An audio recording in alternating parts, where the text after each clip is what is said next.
Afghanistan War. The United States launched the war in Afghanistan following the September 11, 2001 terrorist attacks.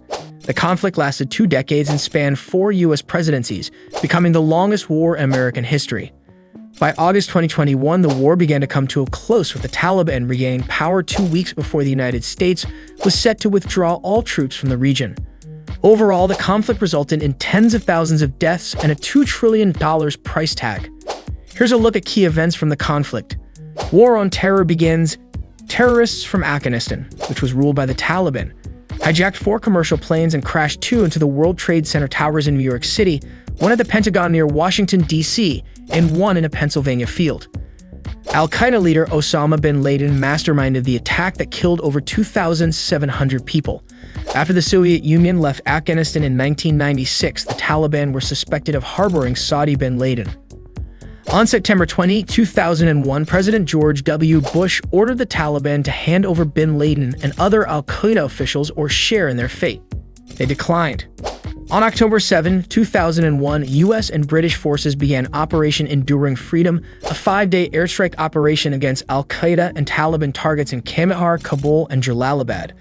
By mid-November, U.S. ground forces and Northern Alliance forces overran Taliban strongholds, including Kabul. Al-Qaeda and bin Laden left Afghanistan after Kandahar fell on December 6. Shift to reconstruction. Bush called for a Marshall Plan to rebuild Afghanistan in his speech on April 17, 2002, and Congress allocated more than $38 billion for humanitarian aid and security training. In June, Popalzai Durrani tribe leader Hamid Karzai led the transitional administration.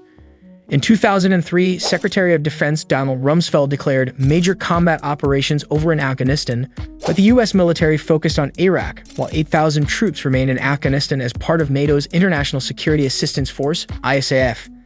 After a new constitution was passed, Afghanistan held its first democratic elections since the conflict on October 9, 2004, with Karzai winning the presidency for 2 5-year terms.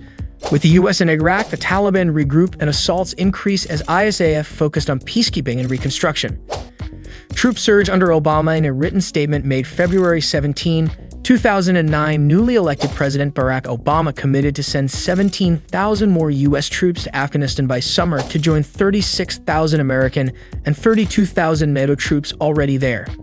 This increase is necessary to stabilize a deteriorating situation in Afghanistan, which has not received the strategic attention, direction, and resources it urgently requires, he said. In 2011, American troops in Afghanistan surpassed 110,000. On May 2, 2011, U.S. Navy SEALs killed bin Laden in Pakistan after a 10-year manhunt. In November 2010, NATO countries agreed to hand over control to local Afghan security forces by 2014. Obama announced a plan to withdraw 33,000 U.S. soldiers by summer 2012 and all troops by 2014. In June 2013, NATO handed over control to Afghan forces, and Obama announced a revised troop drawdown plan in 2014, including 9,800 U.S. troops to train local forces. Trump: "We will fight to win."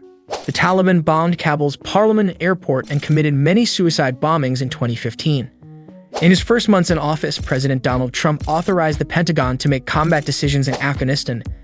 And on April 13, 2017, the U.S. unleashed its most powerful non-nuclear bomb, the mother of all bombs, on a remote ISIS cave complex.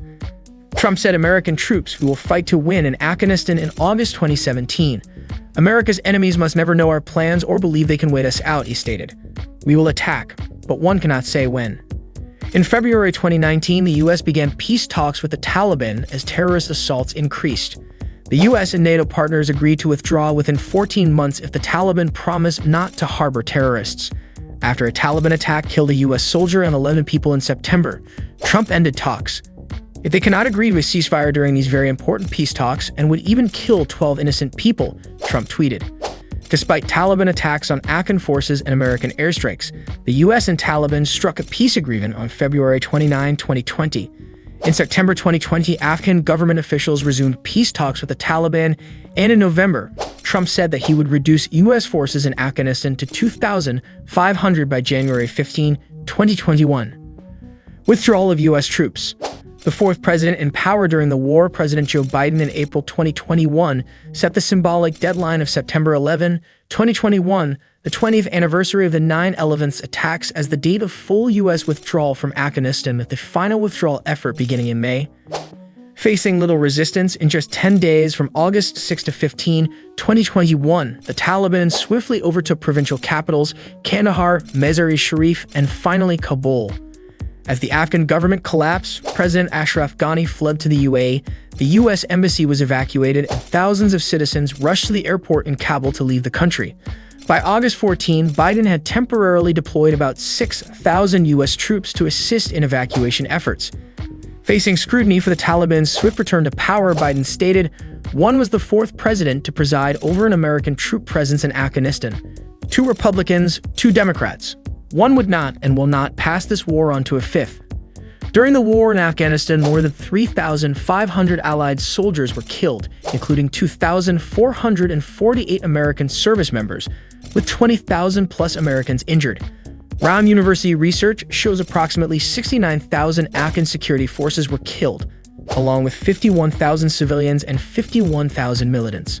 According to the United Nations, some 5 million Afghanis have been displaced by the war since 2012, making Afghanistan the world's 3rd largest displaced population.